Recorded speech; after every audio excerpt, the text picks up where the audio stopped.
heart medicine time. So happy that everyone is joining, and just also want to welcome some of our friends that we also live stream on YouTube. So we want to welcome that community. And as people get in and get settled, yeah, just really, what a powerful time to be working on our hearts. I don't know about you, but I know I need heart medicine every moment of every day right now. So, this class is really meant to inspire your practice, inspire you to find resiliency in love, right? The ground of love, compassion, joy, and equanimity. And so this class is really a time where we're going to practice, right? So get ready. We do a good, a long, solid practice. And we really focus on ourselves for the majority of this practice. And I want to say a little bit about this time and focusing on ourselves, right? Because right now is a time where we need a lot of resilience, everyone, right? A lot of power because we have to hold a line. I feel like sometimes I'm holding back, like, no, we will hold the line of greed, Recording in hatred, and progress. delusion. And so what we are doing is we are making ourselves stronger when we focus on the heart. We're making ourselves, we're filling ourselves up. We're taking refuge in the heart. And so these are powerful things that can't be underestimated. Please, everyone, don't ever underestimate the power of one open-hearted person. These are the beings that change the world. They change consciousness. And that's what we're doing here, bit by bit, moment by moment. We are focusing on metta as we do this practice tonight, the metta practice, which means friendliness, loving kindness. This is a practice that the Buddha gave out during his life as an antidote to fear. And we know when we feel fear, it is that we don't feel love in that moment, right? When we get taken over by fear, and there's a lot of fear out there right now. Our world is running a bit on that currency of fear, uncertainty. Everything is in the middle of the great turning, and here we are finding I use the image of a lifeboat, right? We're getting in our lifeboat. We're on the stream. We're going down the stream, but don't underestimate the power of having a loving, compassionate heart, because this is the only place I know right now where true refuge is. This is the only time where I feel free and whole and liberated, is when I'm resting in my heart. So we need to practice that all the time. Our practice, coming back over and over. So we practice metta, we practice, which is loving kindness, we practice compassion, we practice joy, and we practice equanimity, that which can hold all the 10,000 joys and the 10,000 sorrows of this human life. So I welcome all of you to join me in this. I feel like we're going to hold down the global frequency on love and radiate that out. We are the ecosystem. There is a law of resonance, okay? Like minds come together when we practice, the strength of that grows. It's very, very powerful. I've heard all kinds of stories in various traditions when a group of people were doing metta, especially in the Tibetan area. In the old teachings, they would say they would put out famines, they would end disagreements, all this magic. Maybe it's true, maybe it's not. I believe it's true, the power of the good heart. And so, as we know, this practice is both a visualization and a repetition. But before that, before we officially start, I just want to do our shout outs. So to everybody who's coming in, right where you're coming in from, what part of the country, where's your hometown? We can put it in the chat window. And we just really want to welcome you all. The Bay Area, yes, Massachusetts, San Diego, Colombia, nice. San Francisco, always Missouri, Maryland, New York, really in Vancouver, Seattle. We got a few New Yorkers, Rhode Island, Arkansas, and just sending you all so much love in the Bay, always to our hometown, a good state of California and Florida. So really welcome everybody who's new to the practice, or for those who come every Tuesday. We welcome you fully. And so I'll explain a few pieces here, and then we're going to start. Okay, so reminding yourself that this is a visualization. This metta is a concentration practice. So it does take some effort here, right? Because what we want to do is visualize yourself, and you can use an image of you as if you're looking into a mirror. You can, if there's a photograph of you somewhere you love, or just any age, any time. We want to do metta practice for ourselves in the easiest way possible. So imagine you're sitting and you're looking at yourself, and maybe it's your 5-year-old self. And you see that precious being there, and that evokes the feeling. We're inclining the mind toward friendliness to ourselves, toward care for ourselves, right? So that's the first aspect, is try to hold the visualization. Also, people do the practice, I encourage it, with your hand on your heart, or you can take your left hand and you can put it in your right hand, right? You can do a gesture somatically with your body that sort of, if you feel it's getting cold or it feels mechanical, put your hand on your heart and you can just come back into your body, right? We want to practice over and over. Imagine every phrase is like a seed. It is a seed, right? Every time we're planting a seed, another seed, another seed, and eventually these seeds take birth, like all seeds do. We plant them in the ground, something grows from that. So we're being very mindful and intentional here. And then we want to work with the 4 phrases. The metta phrases are, may I be happy and peaceful, right? So as you're holding this vision of yourself, you're saying, may I be happy. Or you could also say, may you be happy. May you be peaceful. As you see this image of yourself, whatever is easiest for you. We say, may I be happy and peaceful, because all beings want happiness and peace. All beings, all creation, the trees want happiness and peace. The ants on the ground want happiness and peace. Everything is alive and it wants happiness and peace. So we offer that to ourselves. The next phrase that we say is, may I be safe and protected. We protect those that we love. Those of you who have children, the elders in our lives, our pets, we protect really lovingly those that we care for. So we say that to ourselves, may I be safe. May I be protected. May I be healthy and strong in my body, in this body. That's the 3rd phrase. And this is a moment to send kindness to your body. May this body be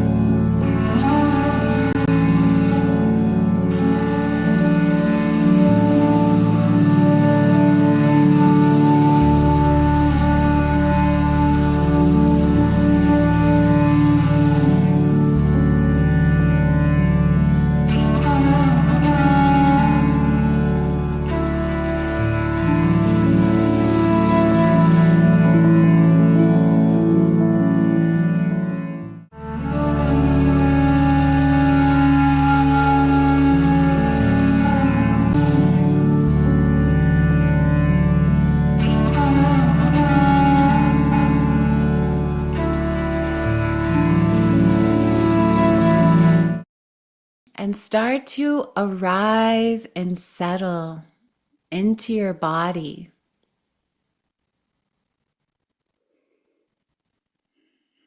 And we want to be embodied while we do this practice. So as you arrive and settle into your body, pay attention to the head and your face, and really relax your jaw and relax your face. And it can help also as you move into your neck area. We'll do this body scan first. You might need to move your neck around and even your shoulders. So I invite you into, as you settle your body, you might need to just shift and move a little bit. We want to be relaxed and letting go of tension. So feeling your arms and your hands now. Let your hands be soft.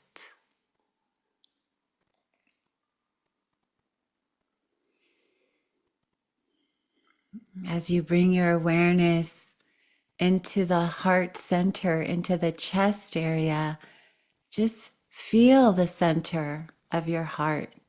Feel the chest and just soften with each breath. Imagine your heart chakra, this powerful place in your body. You're just breathing through it now. And with each exhale, allow yourself to arrive and settle into this moment, into this practice.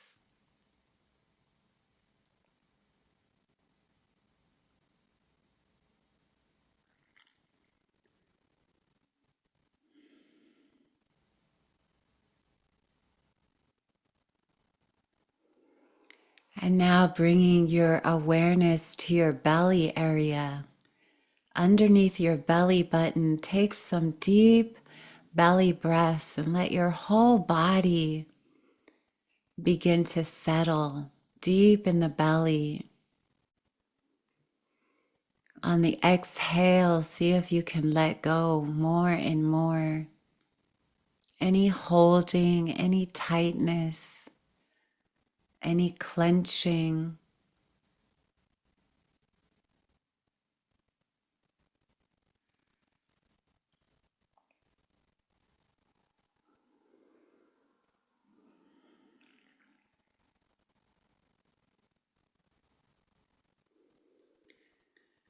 Letting the whole nervous system just settle here as you arrive in your body. So now feel your sitting bones making contact or wherever you're sitting, on the floor or a chair or the couch, wherever you are, feel the weight of your body, your sitting bones. And allow your posture to be a little bit elevated, where your spine is as straight as you can be. Be comfortable, but try to keep the heart elevated, the back straight. And feel your sitting bones holding you up.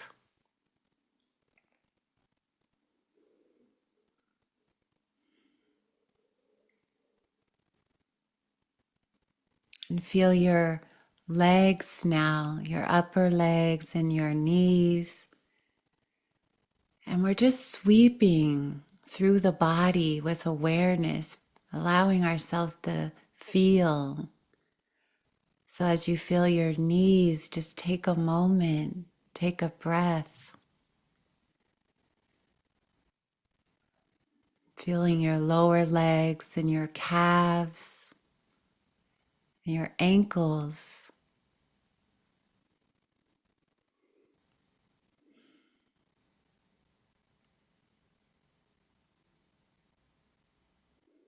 And now feeling your feet. See if you can feel the bottoms of your feet. In whatever position they're in, the bottom and then the top of your feet.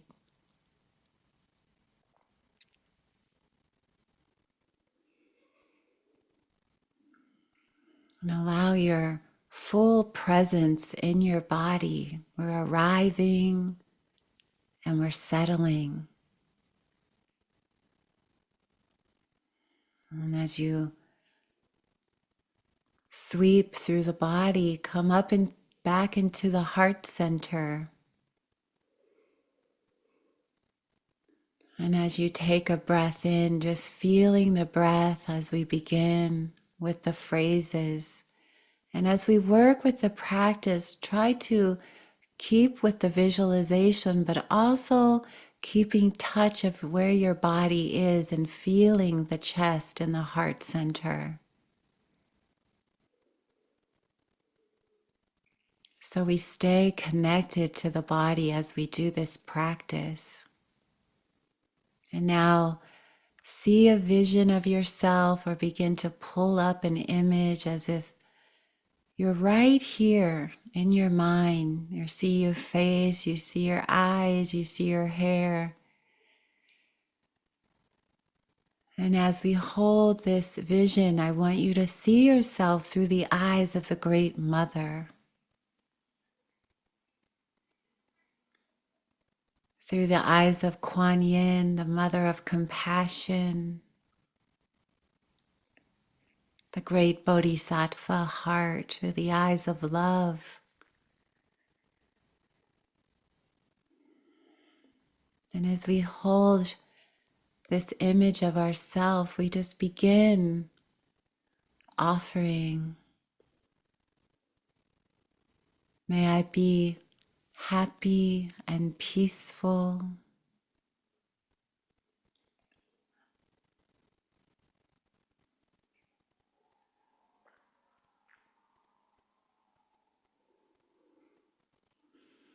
May I be safe and protected.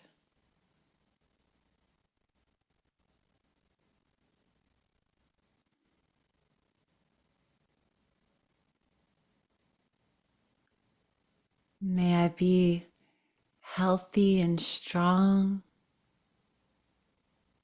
in this body.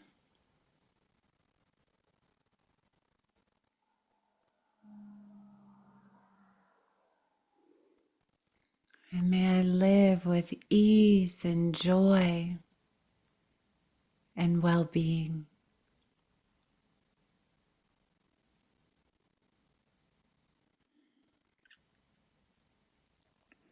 And it can help to say your name, or if you have a nickname, that something that softens you, and will keep softening the body, taking your time.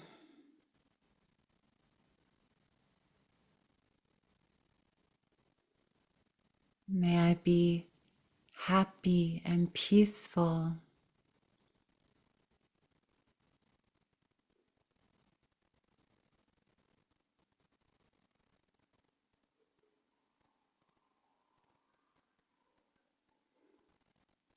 May I be safe and protected.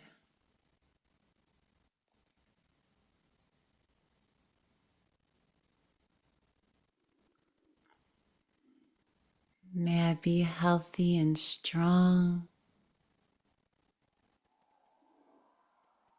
in this body.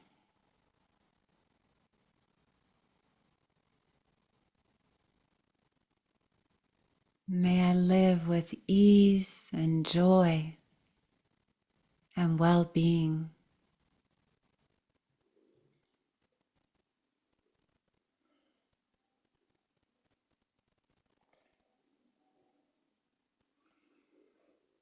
And just work with the phrases over and over. See your face. Connect to your heart through the breath. And we just keep returning over and over.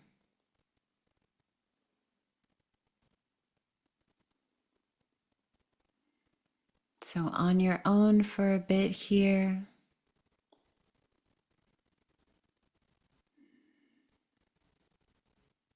And stay connected as best you can.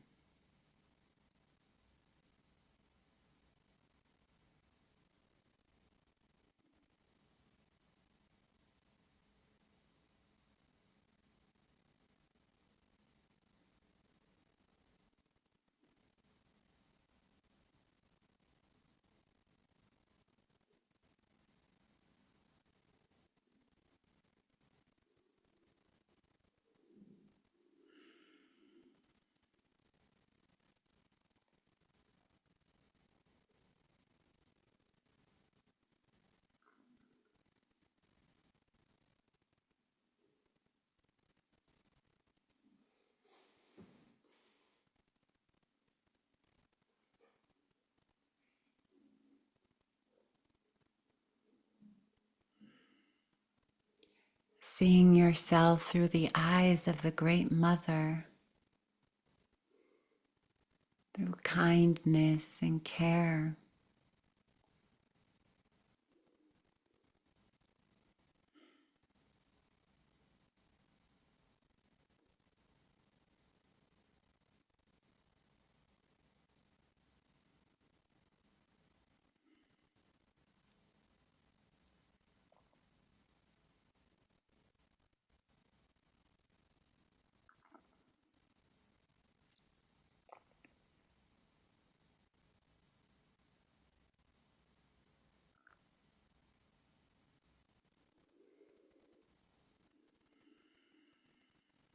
And keep softening in the belly.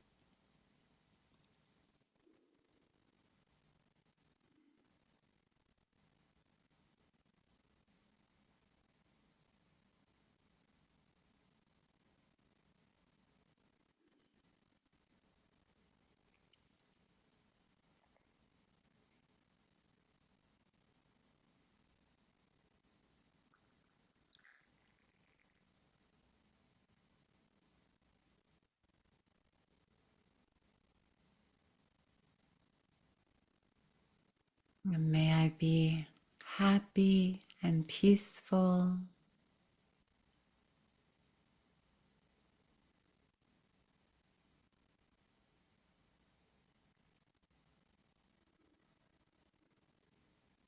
May I be safe and connected.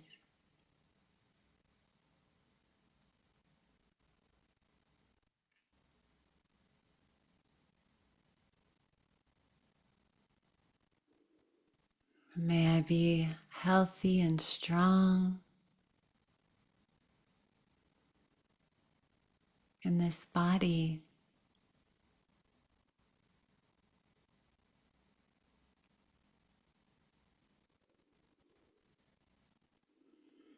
And may I live with ease and joy and well-being.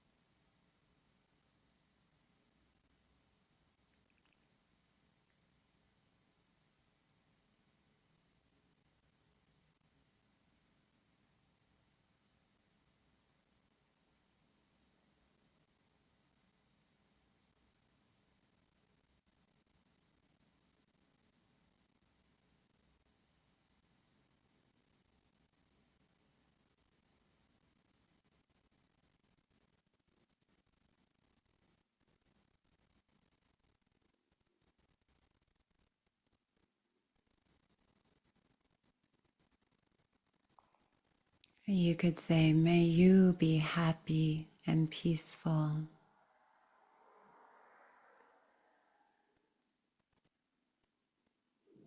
May you, dear one, be safe and protected.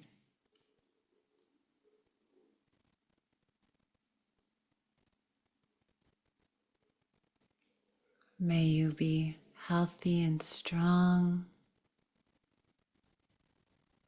in your body.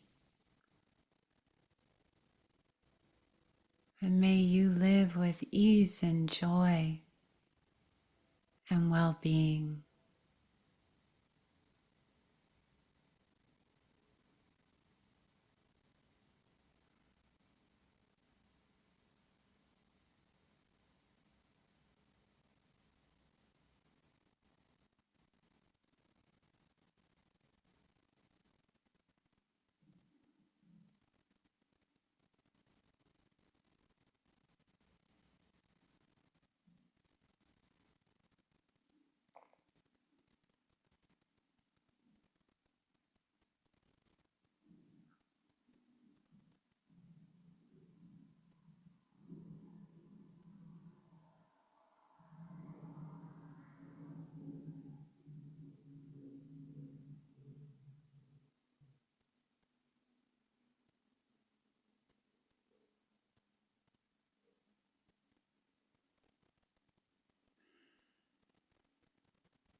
And so keeping the phrases going. If the mind wanders, just come back and just begin again.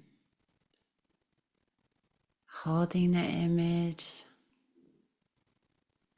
your beautiful self, offering the practice in the spirit of love and compassion.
May I be happy and peaceful.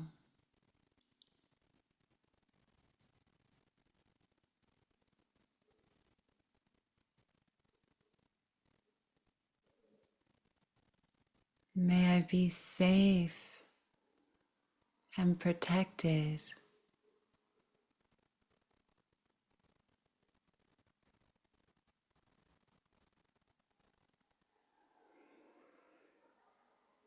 May I be healthy and strong in this body.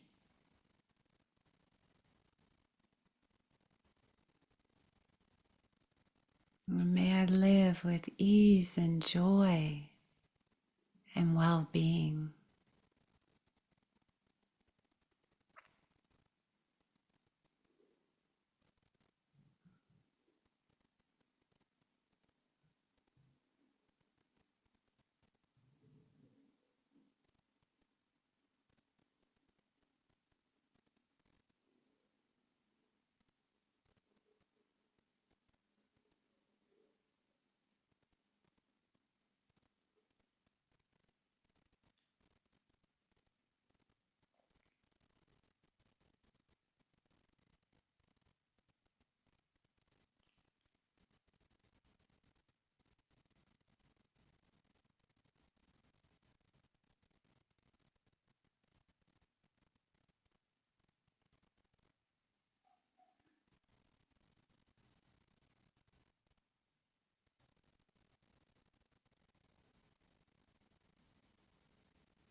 You could say, may my heart be happy and peaceful.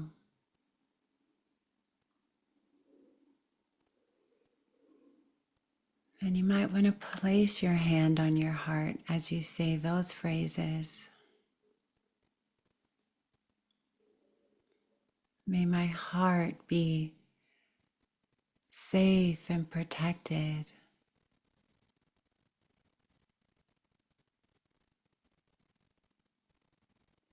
May my heart be healthy and strong.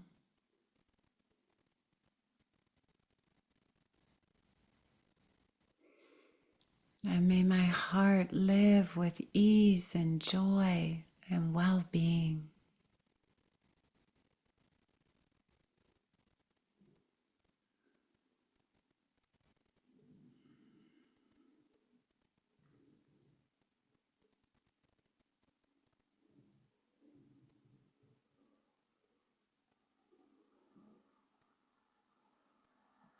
Take your time, just one phrase at a time.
Keep connected to the image of yourself,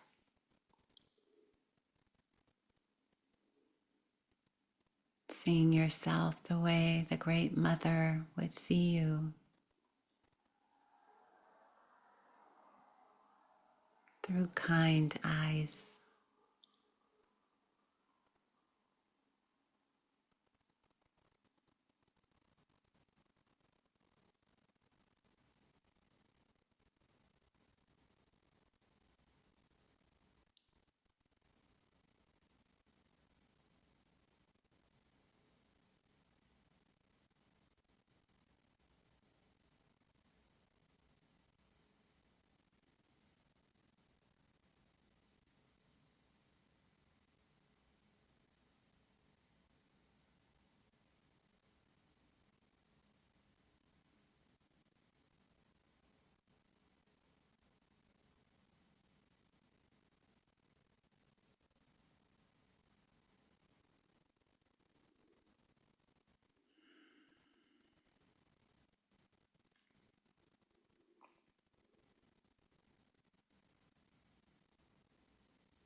And keep softening in the body,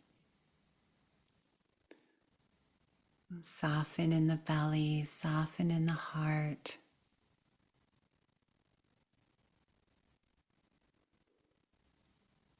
Saying your name over and over with each phrase can be helpful.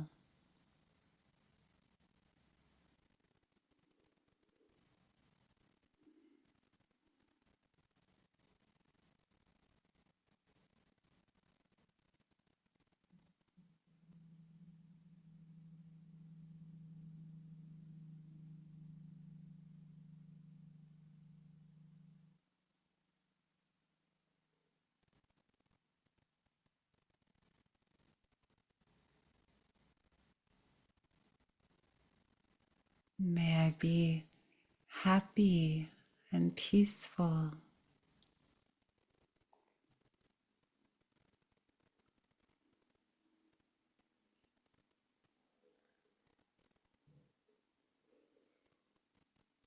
May I be safe and protected.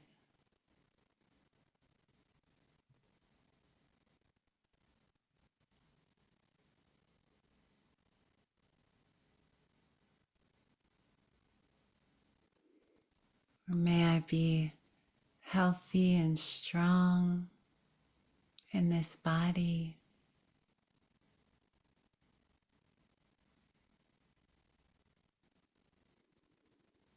May I live with ease and joy and well-being.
And stay connected to the image.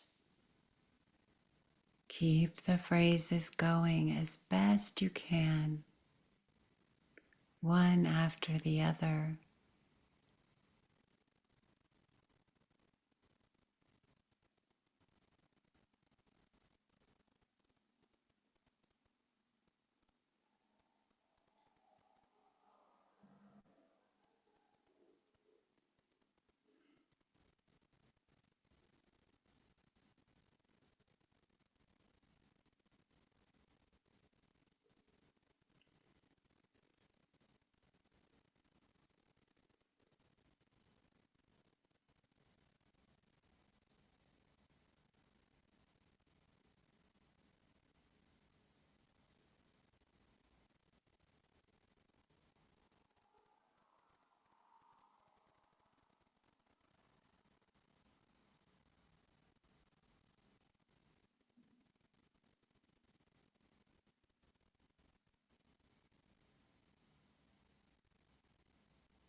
May I be happy and peaceful.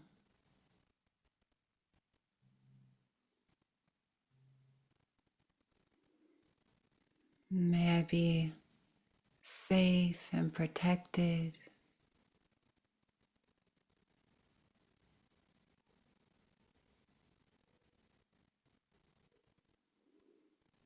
May I be healthy and strong in this body.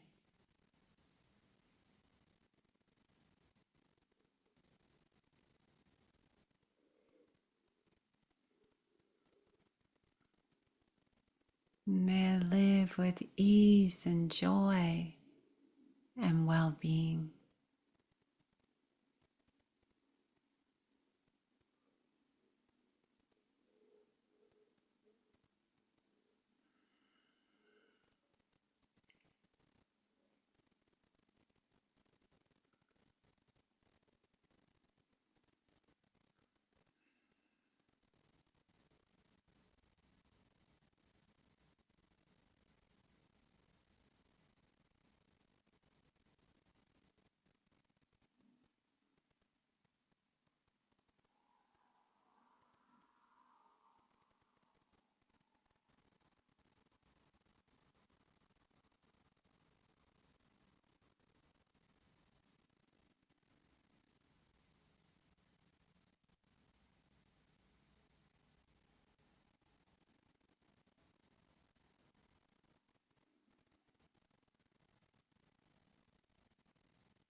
May my heart be happy and peaceful.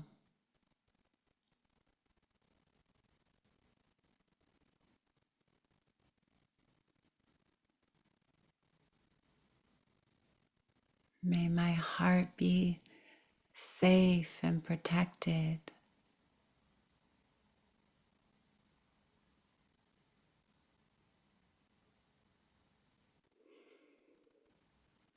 May my heart be healthy and strong in this body.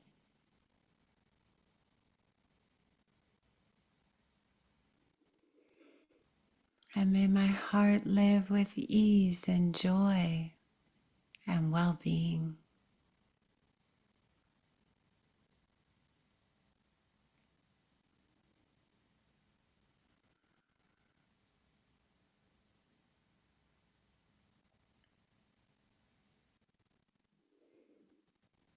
And for the last few moments of our metta, I want you to imagine there's this great light coming through the heart center. And we're going to begin to radiate that golden light out. And we're going to start including our family and our friends and our coworkers, our neighbors and community members. And just imagine they're all right here.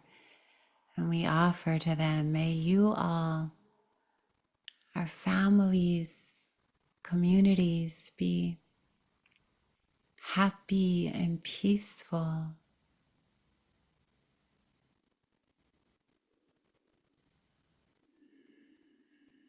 May our communities be safe and protected.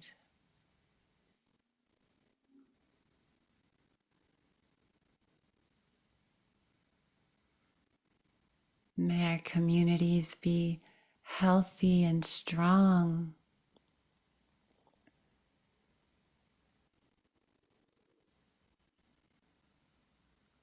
And as we see these beautiful beings in front of us that we're around, we live with, our mothers and fathers and grandparents and beloved friends and husbands and wives and lovers, may you all live with ease and joy and well-being.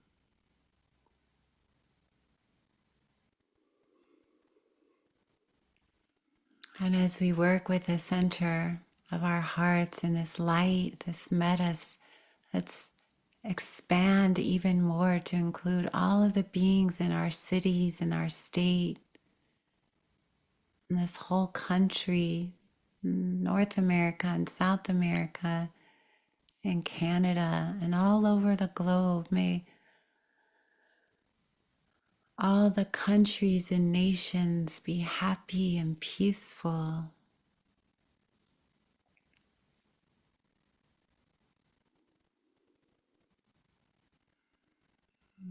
And may all beings everywhere be safe and protected.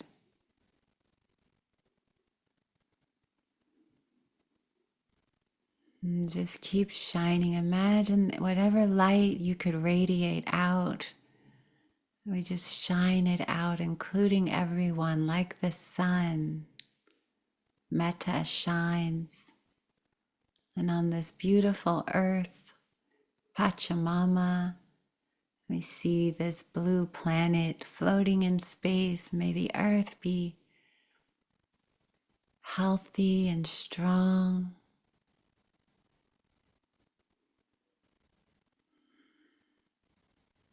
May all of creation, all of existence, infinite universes and beyond live with ease and joy and well-being.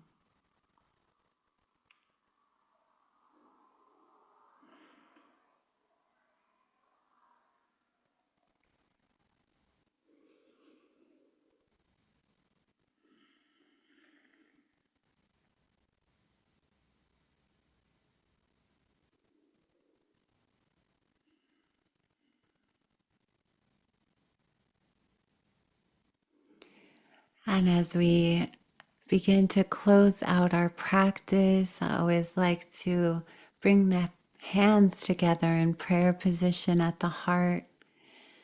And we offer a bow to our practice, a bow to the good hearts among us, a bow to metta and compassion as universal forces of light and truth. We bow to all those in the Sangha and community who practice this path of peace. And we dedicate all the goodness from our practice to the liberation of all beings everywhere.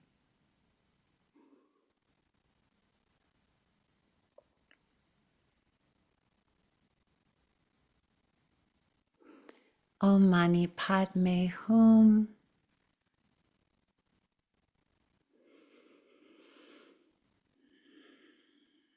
Okay. Wow, that was a good one. Okay.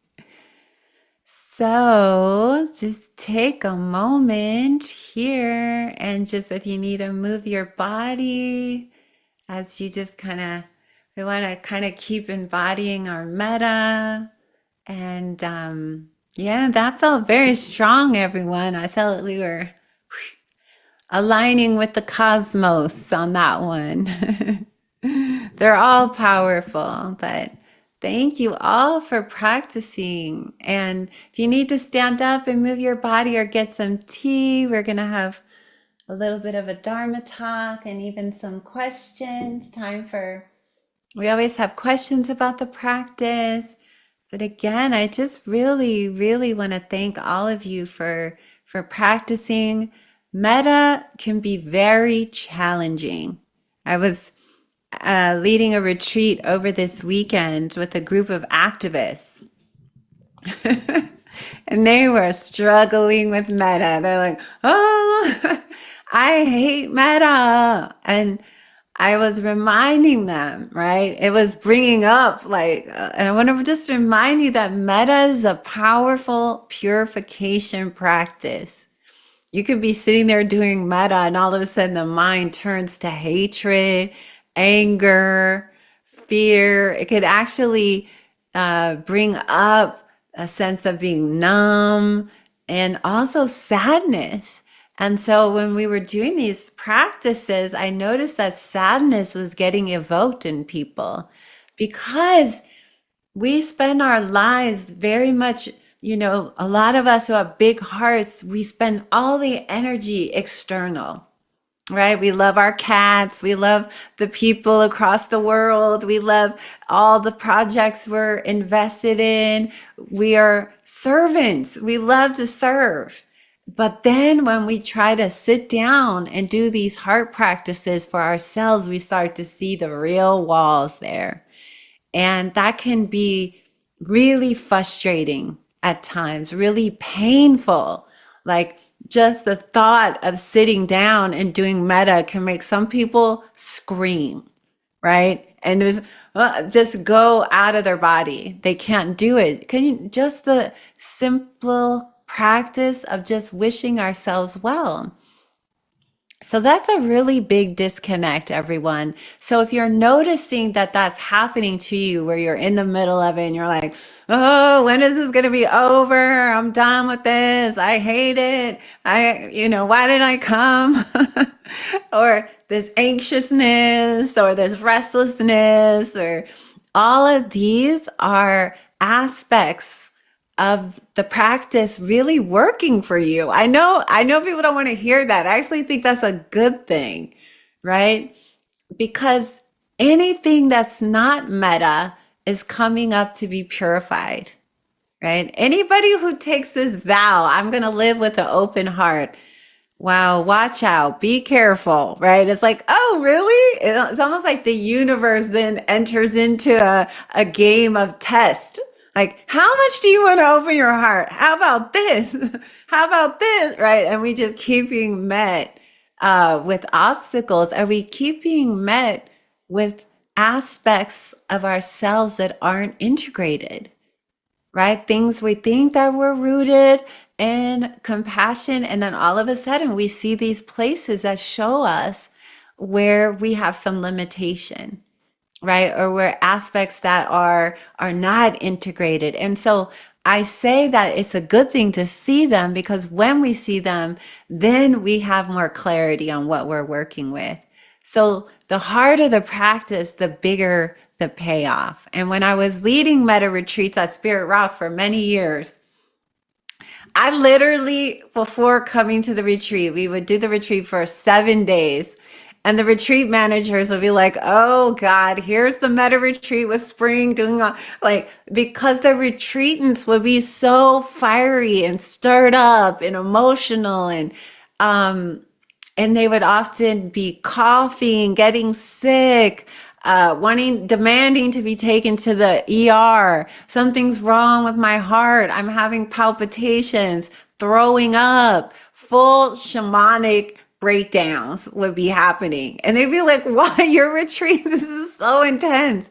And it looks on the outside so simple. Our eyes are closed. We're saying the mantras.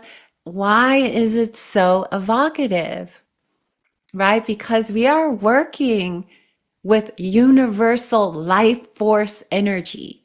We are bringing in this universal intelligence, this energy. Metta is the frequency of what they call the Brahma Viharas, which means the divine vehicles. We are more aligned with spirit when we are doing metta. That is the energy of spirit. That is the energy of the universe. That is the energy of the enlightened mind. Is a mind filled with love, compassion, joy, and equanimity, right? And it's love that shines. It's not conditional. This is the thing about metta. See, we conditionally love ourselves. Okay, if you do these 5 things today, then I'm going to love you. If you clean your house, if you take out all your, get your emails all cleared out, we have all these rules and guidelines, right? If you go for a walk, and then maybe, so we have a lot of conditional walls, and people love each other very conditionally, so we don't always know what it's like to experience unconditional love and acceptance. This is what everyone longs for. That's what's so funny about our society. We love love. We're hopeless romantics, love movies, romantic comedies. Like everyone's desperately trying to get it, but we don't recognize that actually when we're rooted in self-love, that thirst for an external source begins to dissipate. And when we're not thirsting and we're not reaching out, there's a deep sense of contented subtleness that begins to happen in our own spirit, right? Our own body. We begin to be more at peace with ourselves. And this is some of the wisdom of metta that I want to share with you tonight. Because when we are not constantly on the outer search, I always feel like a lot of us were like hungry ghosts, right? Especially people that grew up with a lot of trauma. Who didn't grow up with it? None of us had, parents that were showering us with love every day and going, may you be happy. I mean, don't get me wrong. Some of us did, and bless you for that. But my house, so I'm still sorting out that chaos, right? Growing up with violence and growing up with people who were rooted in trauma, who didn't know how to love themselves. They don't know how to love their children. They don't know how to love each other. We are learning how to do this. And this is why I think heart medicine is so powerful, because first we take the medicine. Instead of being like, hey, all you people in government, open your hearts, right? Like, no, that's not, that's kind of hopeless, right? We can't control that. But what we do is we go first. We root down and get an understanding of what is this unconditional love? How do I work with this? And the powerful thing is that when we start being able to send this metta in a more clear way, when we really start to see ourselves in it, and we start to see the beauty, we start to see ourselves through the eyes of Kuan Yin, this great contentment begins to build in us. And that's the solidity, that's the resiliency. And when that contentment starts to build, our meditation practice grows because we're able to rest in the present moment in a much more grounded way. Right now, we don't really want to be present with ourselves. Some of these activists, I said, they're like, present? Why? We could just smoke weed and listen to music. Why do I want to, that does not sound fun to sit with my pain. I don't. And I actually was loving these conversations because it was like honing my wisdom faculty a little bit more because I could see, yeah, why do we want to sit and feel all of this? Well, why not go smoke weed all day and listen to music and have fun, right? But I was reminding them that what we're looking for is lasting refuge. That doesn't last, right? Eventually, you have to face yourself. You're the only one in your mind all day, every day, right? And so what we're doing when we're working with Metta is like we're building a beautiful refuge that we want to rest in, resting in ourselves, in consciousness, right? And when we have a mind that is easier to access Metta, and when we can do it and we feel it, our natural system begins to regulate. We naturally want to be present. And so Metta leads to more mindfulness. And mindfulness leads to more concentration. And concentration leads to deeper settling and deeper wisdom. So it becomes almost like a form of what we call dependent origination, right? Love, joy, and happiness actually are the foundations of concentration. We all wish we could sit down and do our meditation and just be present for hours at a time and just feel the energy and feel the flow. But the more we have Metta as the ground, the more our mind naturally settles with itself. We naturally feel at home in ourselves. When we have a mind that is violent and attacking ourselves, we are filled with anxiety. Anxiety, I feel like that's the root of a lot of anxiety, is the mind turned against itself in some way. We live with a barrage of attacks. So no wonder we amplify that energy out into the world. Look at social media. It's a lot of attacks. There's a lot of love too. I will say that. But as you see, it's just people projecting outward.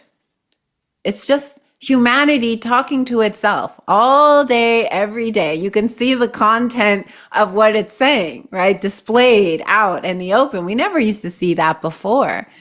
But this is some of the wisdom of Metta. This is why developing the quality of Metta and compassion gives us a sense of resiliency.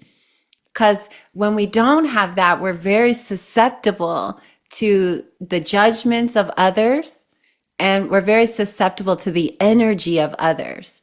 So I want to also talk about how Metta protects us, right? How does this protect us? So when we don't have a lot of loving kindness for ourselves, and I'm talking about self-love right now, because we can act one way for other people, but if it's not directed at ourselves, it's not whole, it's not complete.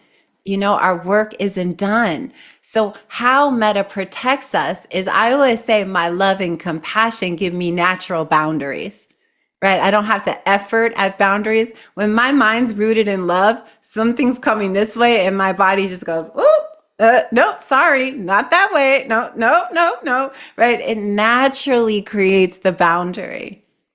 When we don't have Metta, we don't know where our boundaries are. We can't feel them. The self-love is like, honey, wait, don't go down that lane. No, you went down that lane. Remember what happened? It's like, oh, thank you, love. Thank you. Right. We're not into the suffering anymore. We're done with that. Right? It's like when these qualities, they take on a vibration and they begin to protect us. and we avoid pitfalls. We have a natural boundary because not only are we more connected to our heart, we're more connected to our body.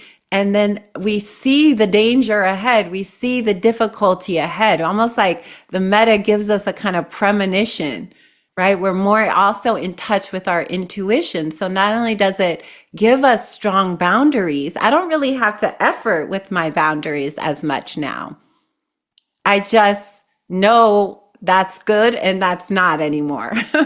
Like, no, no, no, no, no. That needs to stay over there, from afar. Love you, but we're talking through the glass right now, just because some people may forget that we're interconnected and try to cause harm because they forgot, right? So I don't hate them for that. I just naturally have the metta as a protector.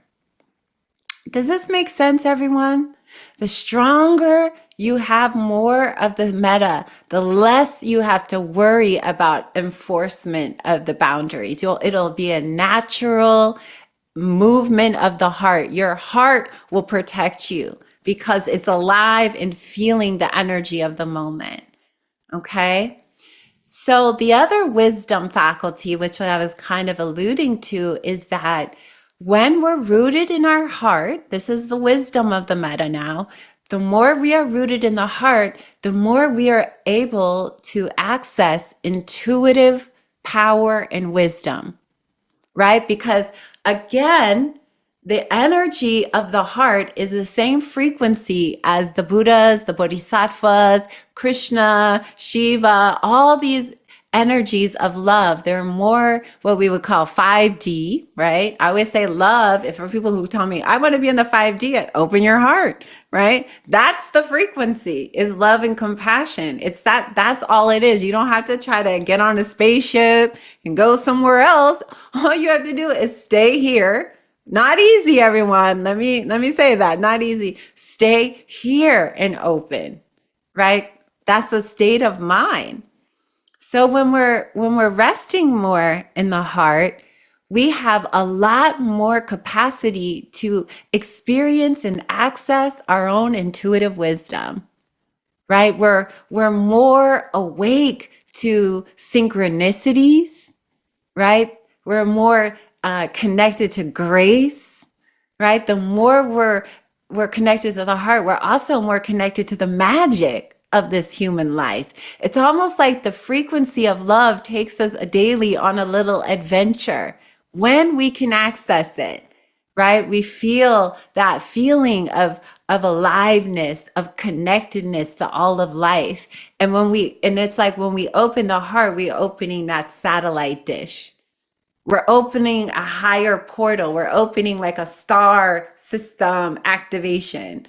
And through that, information on that same line can reach us, intuitive wisdom, right? That's what's so powerful about compassion and wisdom as the wings of awakening. This is what the Buddha used to call this. The Brahma Viharas mixed with true wisdom is the path of liberation. It's inevitable. Because the more we're resting in the heart, guess what? The more wisdom grows. The more we find ourselves experiencing innate wisdom, that fuels us back into the heart again, right? So it's like a weaving, and we're able to move in our practice in a different way. So intuitive wisdom, the more metta we practice, the more we're accessing that. And then, with intuitive wisdom and these heart energies of compassion and joy and equanimity, we're also the synchronicity of life, the magic. And many of us, when our hearts are closed, when people are very closed-hearted, they're like, magic? What magic? There's nothing, it's all very science-based and, the world is hell, life's a bitch, just get through it. It's very pessimistic. Heart closed people, they love pessimism, right? I always feel like I am an eternal optimist. Seriously, you guys, when the worst things happen, I'm like, well, maybe this is a good thing. Again, I really aim that there is a higher teaching, Right now, I had to get a cast on my arm from my accident. And I was very sad about this, but I'm trying to find the good in it. And then my doctor told me I need a hand surgery. For some of you who've been following, I got hit by a DHL bus. Trying to find the wisdom in that too. But I was just like, okay, I keep going. Right? Is this how I find my own resiliency? All right, let's do it. One arm, two hands out. I'm still going to keep doing what I do because this is what my heart has to do. Right? My heart, I would have been practicing tonight. You all got to join. Lucky for me, I get to be with you all, but I'm in my altar doing my practice. And I'm trusting when you have this heart, you naturally have this optimism. You use the experiences for awakening. You use the challenges. You think about, okay, well, what is this? What is the gift in this? What am I learning?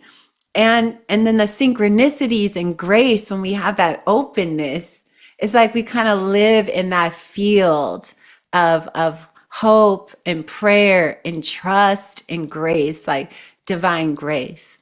One of the good things, everybody, that could come out of all my surgeries and all this stuff is DHL has a lawsuit, right?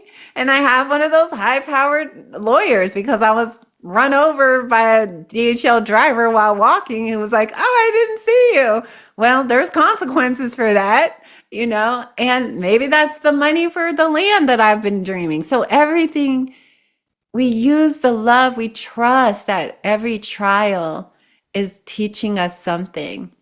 And we learn and we trust through the synchronicities and grace. Every prayer is being heard right now. Every prayer, every heart prayer.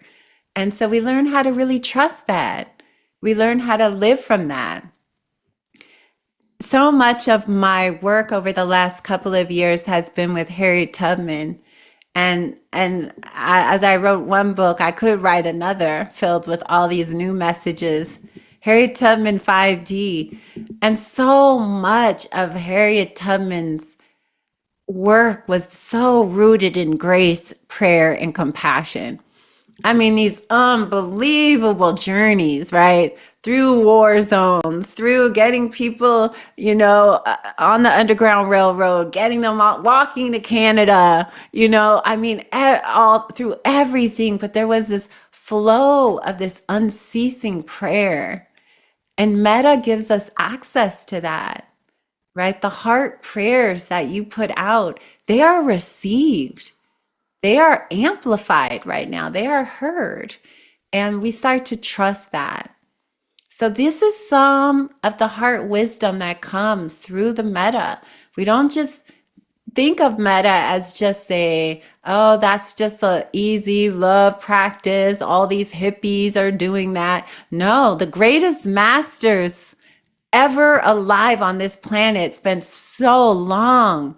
Any being who's awakened has spent many, many, many lives working on the heart chakra, learning how to love. And we have to relearn this. We didn't grow up with this. We are learning how to love. I feel like that's what's happening with this great turning, right? We're in the tsunami of greed, hatred, and delusion. It feels devoid of all love and compassion. Well, as we hold that frequency, we are relearning. If we don't love ourselves, how could we possibly love all beings in the deepest way, right? We are learning. We must love ourselves first. So it's not selfish. In fact, you could spend the rest of your life practicing this, and that would be a great blessing to all of us because we are connected. We are the ecosystem. We are cells in the mind of this incredible being of consciousness. We're all reverberating. It's a echo chamber. It's a amplifier, right? And so your love affects my love and my love affects your love. So the more you practice for yourself, the better you're going to feel and the more wisdom will begin to awaken in you. These are the great truths. These are the practices of the great beings on this planet. These are what we are rooting ourselves down into. So the last thing also I wanted to mention about the heart wisdom, and then I'd love to take some questions if you all have some questions, but I want to also talk about the heart as it gives us this capacity for equanimity too. And equanimity is knowing how to hold the suffering of the moment. We are being asked right now to hold enormous suffering, right? As we go through these periods of change, because the honest to goodness truth is we cannot change what's happening on the other side of the world right now. We're not that powerful, right? So we're being asked to actually bear witness, but the mind can't bear witness. Only the heart can do that, right? Only the heart can open itself to this tremendous joy and the sorrow, right? This great, what can feel to some like a spiritual opening, but also this destruction. So we're being asked to learn equanimity.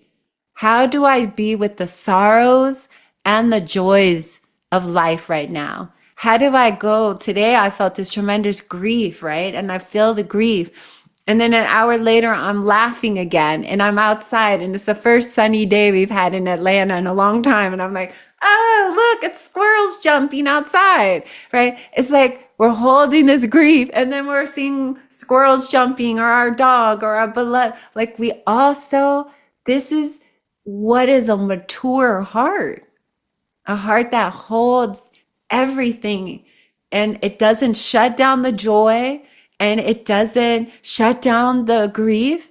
It holds it with a kind of balance that it says, this too is this human life. This is life. This is what is happening. And we don't turn away from any of it.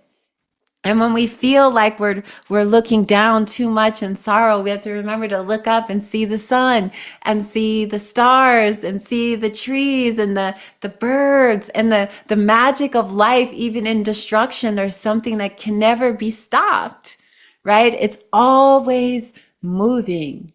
This is the great heart's wisdom to us. We actually have capacity. I'm being asked to hold tremendous amounts, and so are you. So is humanity. We're being asked to hold. And for those of you who could go out and bake bread and serve others, and that's what we're trying to do, create temples and help activists with resources. And we, in small ways, in big ways, with great heart, we try to put out the fires right around us, right? But the biggest fire is this one in our own heart.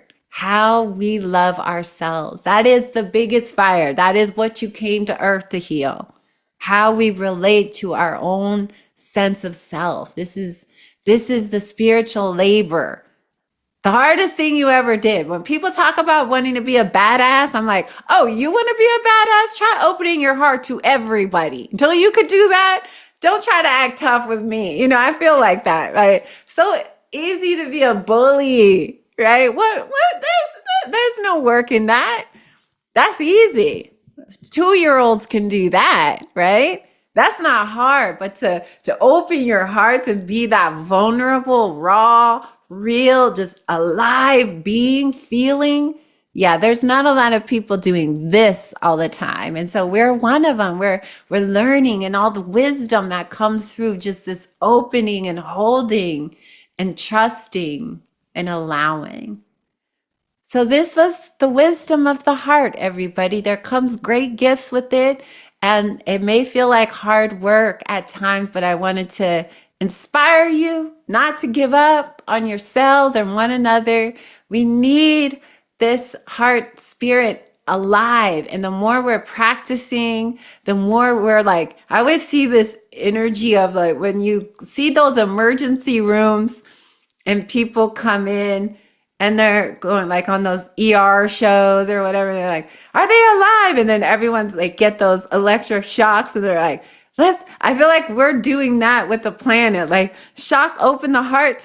Like this is the highest work that we can do because the heart has its own protections built. So all we have to do is keep awakening it, and we're going to know how to act. We're going to know how to respond. We're going to know what to do. And that doing will be clear. It will be alive, and it will be rooted in deep wisdom. And so that's very important, is before we act, we root. And then that action becomes much more amplified and powerful and meaningful, right? And in the meantime, we're practicing in any way we can, loving each other, loving ourselves.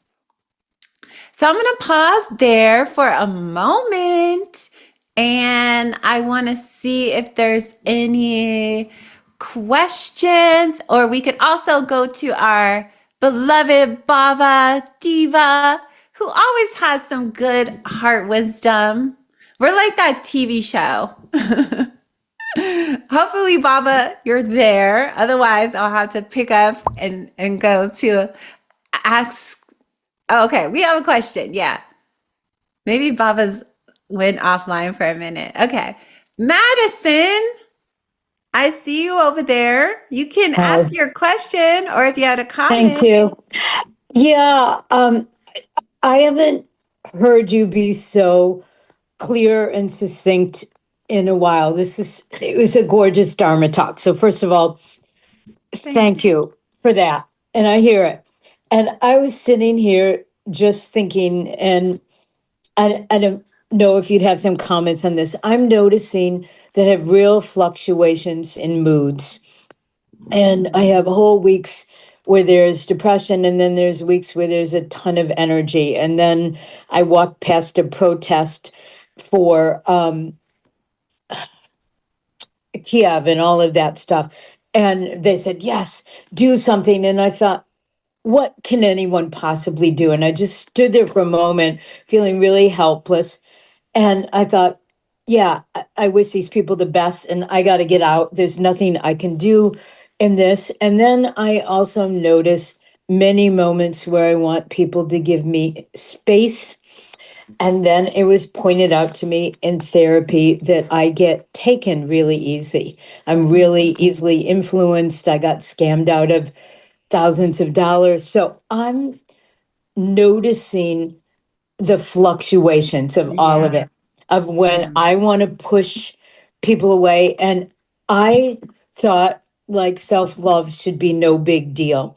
And my standards are very high. And if I don't meet them, um, I don't get it. And my standards for other people are that way. So I guess my question is to hear, like, I hear this and it sounds lovely. And I don't fight against hearing what you're saying. And I can repeat the phrases. And I have nice memories of doing this kind of work at Spirit Rock. But when I'm out in the world and somebody's too close to me in the hot tub, there's war in my heart. It's like you Right. move, you get on. So I find it very hard to practice this in Okay. reality. Yeah. Yeah, yeah. Well, I would say that it's probably similar for many of us that if practicing it. That's why it's so funny. I remember hearing from a lot of teachers how they were kicked out of India and kicked out of ashrams and kicked out of places because the teacher said, go practice it in real life now. This is too easy. Like, if you really want to test your practice, go get married, right? Go see your family. Ram Dass used to always talk about that. I thought I was enlightened, then I went home, right? And I was like so reactive to everything. And so I think one of the things is that we are just practitioners and we just keep on practicing. There's no quick fix.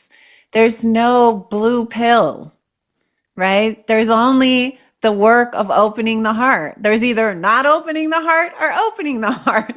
Guys, I wish I could tell you I would have taken that pill already. Trust me, I've gone all over the world looking for, ceremonies and this and blessings from this Baba and that person and that. It's like it comes back to our practice. every Mm. day in a strong intention. And right now, it's very easy to get caught up in that tsunami because there's so many energies out there that are like, it's like it's a bit like sailing our boat through a piranha filled lake, you know? We're sailing it, don't get me wrong, and there's just a lot to hold the line with, right? There's just a lot being, all the airways are being bombarded, and this has such an impact on the hearts and minds of the people.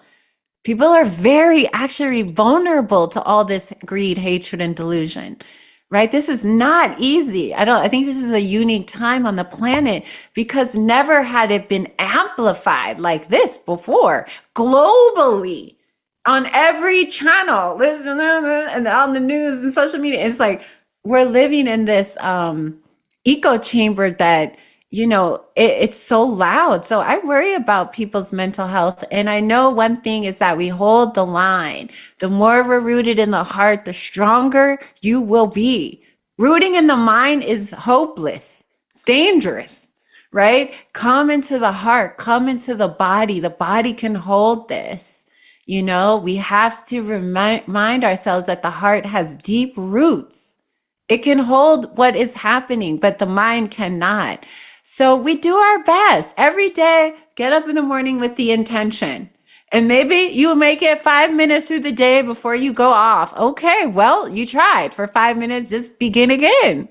Begin again, begin again, begin again. That's my practice, everybody. The mind is hard to stay balanced right now. These energies are not, this is not a normal wave we're surfing. This is something altogether different. So we have to just be really rooting in the practice. Dharma talk last week was take refuge in love, and I meant that. Like, this is how we will weather the storm through this period of the great turning. It won't last forever, it's temporary, like all things. So I just really wanted to say that. And yeah, just we practice. Oh, there's Bava. Let's we'll end with Bava's wisdom and good advice for us. Oh yeah, namaste, namaste, everyone. So yes, this was a great class today, and yes, I do feel like during this time it's such a powerful teaching for me.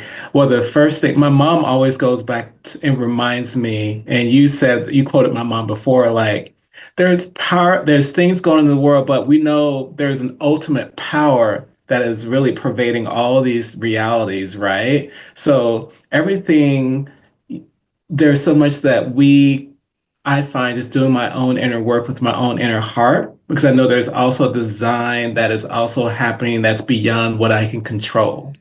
What I can do is take care of my heart, which I've been doing during this time that feels uncertain for me.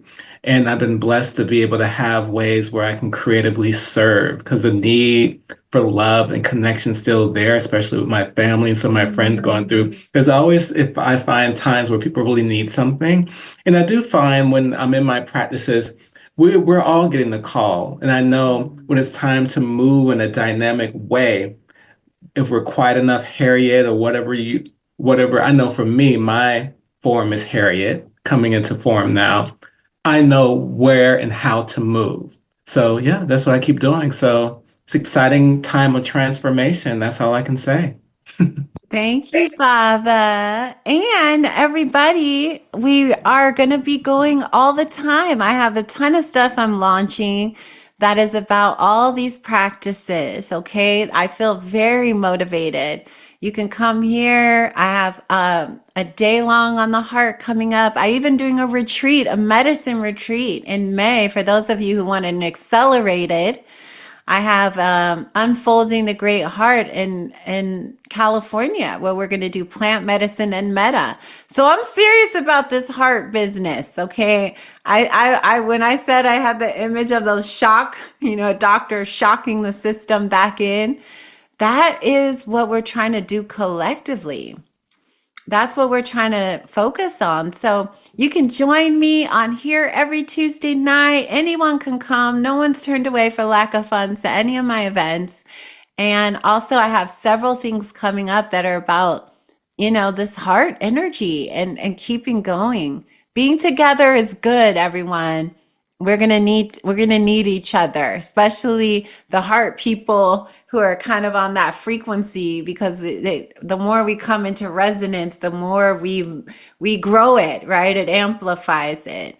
And so I have other retreats coming up, meditation retreats. So look on my website. You'll see everything is about the heart. I was like, that's it, Bava. Next 10 years, that's all we're talking about, because that's all I feel like. Without that, it's hopeless, Not hopeless, but I'm exaggerating. But all right, everybody. Well, we love you all so much. Thanks, Debs. And feel like if you want to support our liberation mission, you can always support us. Everything goes into the class and sharing. And I'm here in Georgia trying to create this community. That's why I said these obstacles, like, woo, trying to get this done in Georgia. I'm feeling this like opposition, and it's making me dig deep, right? No, we will start this healing center here. I'm determined. So stay tuned for all those adventures of me and my road of trials. But we're all experiencing it together. So much love. Let's turn on the microphones, and say bye to one another. So good to see you, Cynthia. I see you, Barbara and Monica. Let's go through, and Manny and Steve and Deb and Bye. yay, Katie and Drew. Bye. What a wonderful class. Thank you.